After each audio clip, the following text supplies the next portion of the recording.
So అయితే మాధవ్ రెడ్డి గారు ఒక్కసారి ఈ ఫైనాన్స్ రంగంలో యాజ్ ఎ సర్టిఫైడ్ ఫైనాన్షియల్ ప్లానర్గా మీ ప్రయాణం గురించి, మీ ప్రస్థానం గురించి మన సుమన్ టీవీ ప్రేక్షకులతో ఈ విష్ణు టాక్స్ మాధ్యమంగా పంచుకోగలరు. నేను ఈ పర్టికులర్ రంగంలోకి ఎంచుకొని మరి వచ్చాను. ఎందుకు అంటే నాకు ఈ స్టాక్ మార్కెట్స్ అంటే ముందు నుంచి చాలా ప్యాషన్.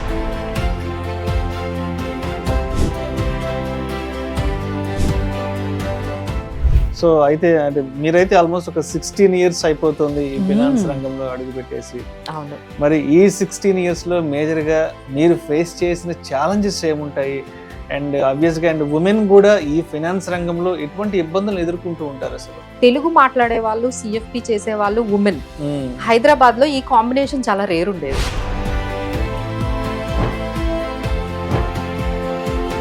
అసలు అంటే మీ డే ఎలా స్టార్ట్ అవుతుంది? నేను మార్నింగ్ కాఫీ తాగేటప్పుడు ఇంట్లో కూర్చొని పేపర్ చూస్తే ప్రతిసారి ఏదో ఒక ఛానల్ రిమోట్ తగిలి నొక్కుతున్నప్పుడు ఏదో ఒక ఛానల్ మీరు ఆ లైవ్ లో మీ ప్రజెన్స్ కనిపిస్తూ ఉంటుంది. అంటే ఎలా ఈ టైం మేనేజ్మెంట్ అనేది ఎలా చేస్తుంటారు అసలు?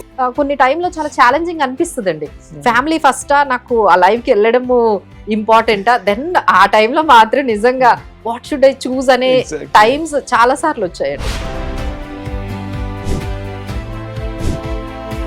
అయితే ఈ 16 years ఆఫ్ జర్నీలో వద్దు నేను వెనక్కి వచ్చేద్దాం అనుకుంటున్నాను, దీని నుంచి లెఫ్ట్ అయిపోదాం అనుకున్న సందర్భం, అంటే మీరు బాగా ఎమోషనల్ గా తీసుకున్న సందర్భం ఏదైనా ఉందా?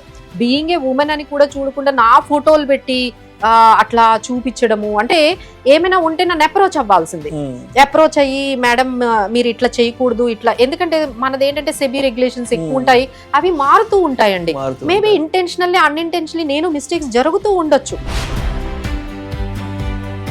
సో అయితే ఆల్మోస్ట్ ఒక ఫైనాన్షియల్ ప్లానర్ గా, వెల్త్ మేనేజర్ గా మీరు ఫైనాన్స్ రంగంలోకి వచ్చి 16 సంవత్సరాలు అయిపోయింది కాబట్టి బాగా సపోర్ట్ ఇచ్చినటువంటి గురువులు కానీ లేదంటే ఫ్రెండ్స్, సన్నిహితులు ఎవరున్నారు? అండ్ ఈ ఉమెన్స్ డే సందర్భంగా వాళ్ళకి ఒక థ్యాంక్స్ చెప్పాలి, వాళ్ళకి ఒక ధన్యవాదాలు చెప్పుకోవాలి అంటే ఎవరున్నారు మీ లైఫ్ లో? ఎస్పెషల్లీ సుమన్ టీవీకి thank you. Has made very very important role నా ఎంటైర్ జర్నీలో. సుమన్ టీవీ సుమన్ టీవీతోనే అసలు నా జర్నీ స్టార్ట్ అయింది.